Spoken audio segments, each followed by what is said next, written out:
Today, we're going to be working on some classy object source lighting, better known as OSL.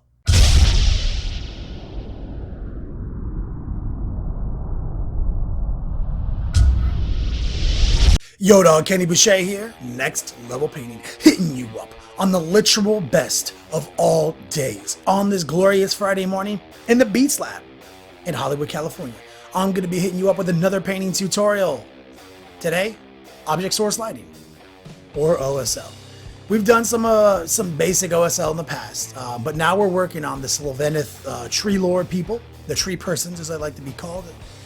And they got all these runes built into their wood bark armor, and you know, as much as you want to just take the airbrush and blast on some, you know, paint and then some brighter paint and then some brighter paint and say it's glowing, these models aren't right for that in my opinion.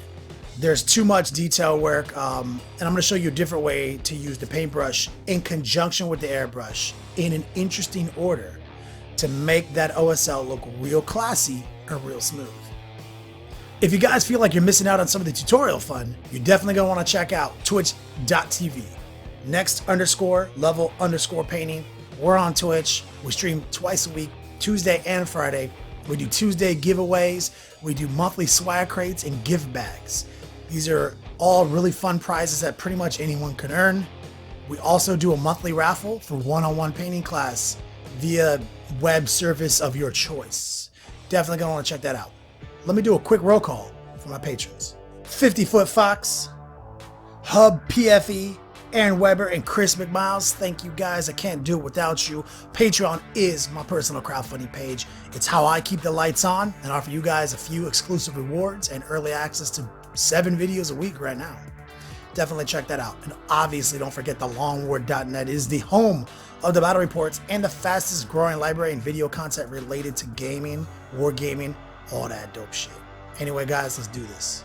All right, let's do this thing, guys. Let's work on these glowing runes on the bark armor of these tree lords. Now, this is our summer themed grove right here, and we chose purple. This is royal purple from Vallejo game color, and we're going to use an ancient Chinese technique here. Water bottle lid, little watered down purple with a little water next to it. The trick here is to apply the purple in multiple thin layers. Let it dry, then reapply, let it dry, then reapply. Now you could come in here with an airbrush and just like try to blast this on with an airbrush, but that wouldn't give you the control that I'm looking for right now. So what I'm doing is I'm going to do all the prep work before I do the airbrush. I'm going to let the darker purple spill out of these runes, these, you know, grooves in his armor, and I'm going to let them spill outside of them. I'm going to paint entirely within those channels, but then I'm also going to kind of paint a thick line tracing around them too. Thin layer after thin layer after thin layer. And that's going to kind of give me the basis of the OSL object source lighting effect of it glowing and spilling out onto the bark armor. And now that's after a few coats of it letting it dry. It should dry pretty fast. Keep it nice and thin. Make sure you have a solid base inside those grooves to work with, because we will come in and use the airbrush here in a minute. But I want to have like the actual purple be laid down 100% with the paintbrush first, so that we just augment the glowing effect with the airbrush. And you can see just over and over again, here's some broad, thin coats, but just really covering the outer areas. And you see we're getting a little bit of that purple to spill out onto the bark.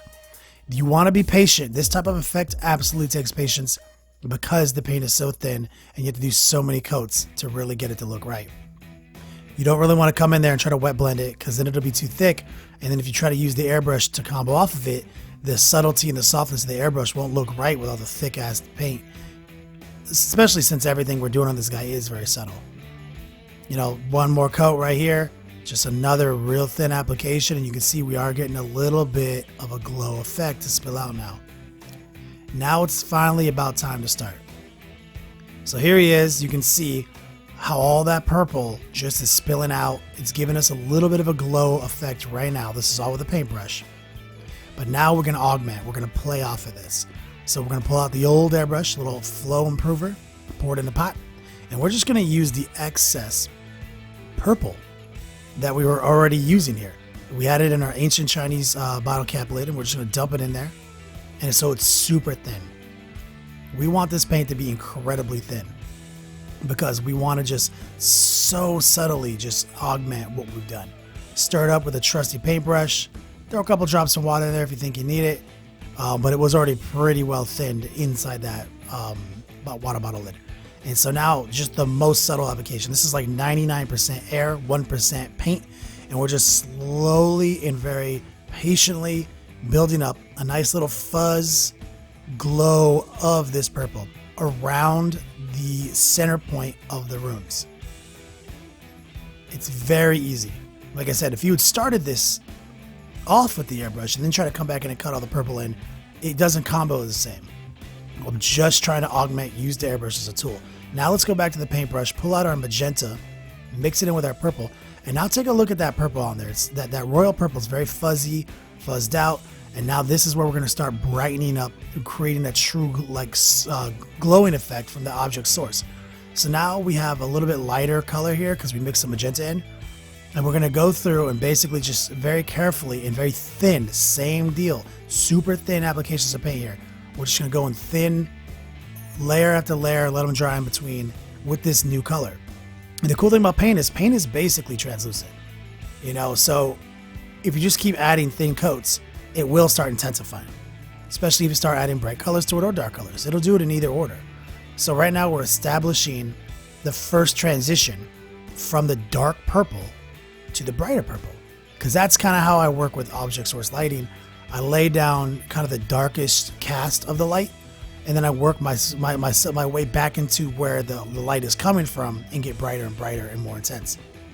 So we've already done one or two thin coats with the magenta.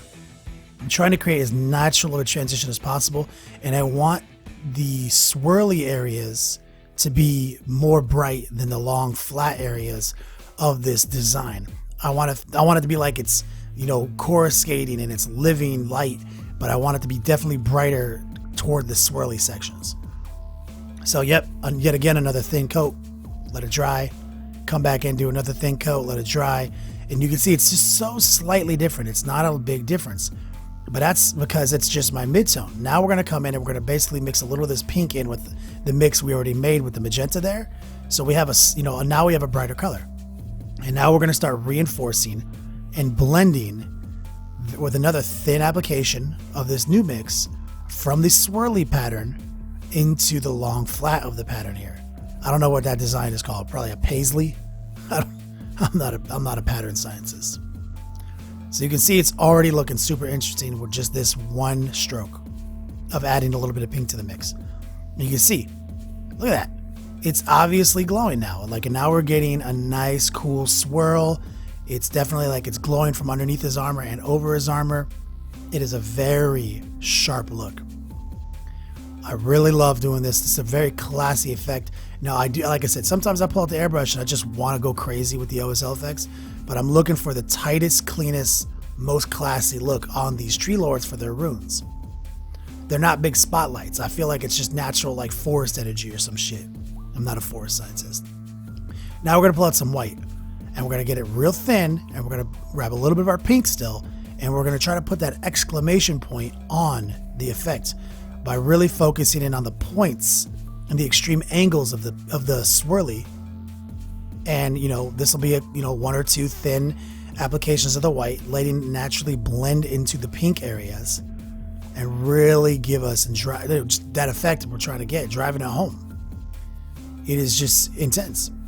It's very easy to do. The only thing this really requires is patience and a good detail brush. You really want a nice detail brush to get inside these grooves, or else you're going to have to keep going back in with the dark purple and fixing, overspill. You're going to have to keep wiping it out. So I only had to clean up my edges one or two times through this whole process because I had a real small detail brush here.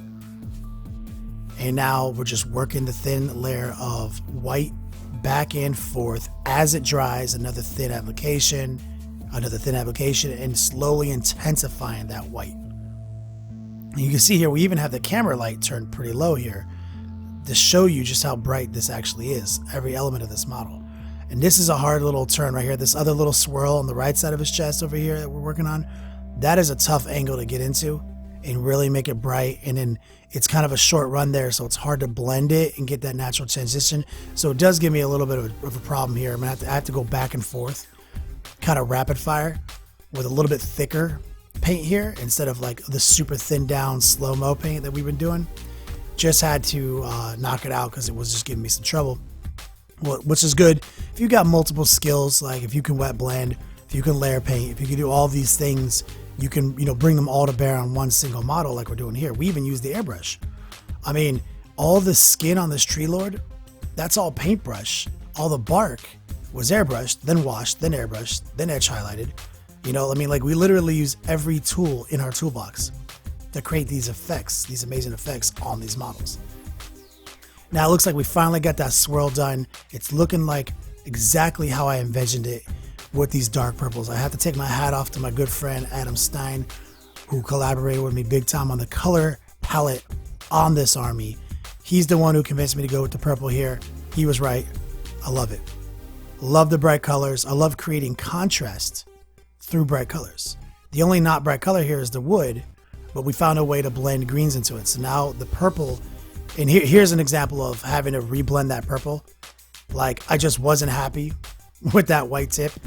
And so I'm just like, God damn it, rapid fire, pull out some pink again, blend it real fast back into the purple. And like, now I'm happy with it. And this little weird, like triangle at the bottom of his armor, that also is a little bit of a problem spot. But you can see how well these colors complement each other. They're just a fantastic arrangement of summer themed colors. We have some greens blended into his bark, some yellow in his skin, some white in his skin, and we got the purples in there and the pinks in there. We're truly getting the looks we want here. And that is a very simple and classy OSL effect that anyone can do. If you guys got any questions, definitely hit me up in the comment section below. And don't forget to check us out on Twitch for live tutorials, guys. Anyway, thanks for watching, players.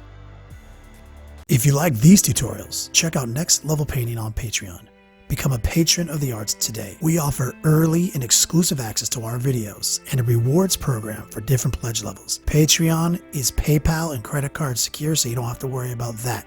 We use 100% of the money to improve our process.